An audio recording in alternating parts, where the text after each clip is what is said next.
Гужва, сообраќаен хаос и нервозни граѓани во главниот град откако ЈСП го пушти па го редуцираше градскиот јавен превоз. По притисок од јавноста, градоначалничката на Скопје Данела Арсовска конечно ги тргна автобусите од пред македонската влада, каде уште од синоќа беа паркирани.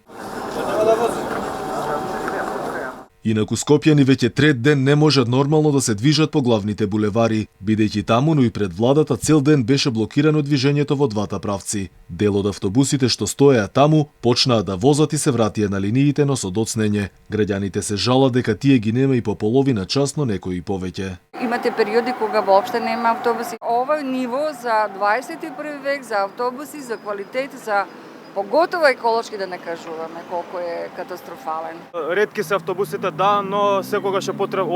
Ова е многу добра шанса за да се најде алтернативно решение и да почнат граѓаните повеќе да возат велосипед. Го оправдувам бидејќи луѓето не примиле плата како што треба. Од синдикатите на ЈСП за Алфа велат дека тие немаат врска со автобусите пред влада и не возеле по нивната траса. Велат дека тоа е спрегата помеѓу градоначалничката Данела Арсовски и ВД директорот на ЈСП Александар Стојковски, кои на тој начин вршат притисок врз владата со цел да бидат наплатени долговите. Од менаџментот на ЈСП барем засега одговор нема зошто автобусите повторно се вратија пред владата. Инаку град Скопје пренамени 2 милиона евра од буџетот за плати на ЈСП за до крајот на годинава. На вонредната седница на градскиот совет се усвои одлуката за да може да се префрли плата за вработените. Инаку ЈСП, кој е клучно за функционирањето на главниот град, подолго време се дави во долгови. Но моменталната ситуација се смета за некритична досега, а сето тоа паѓа врз гребот на граѓаните.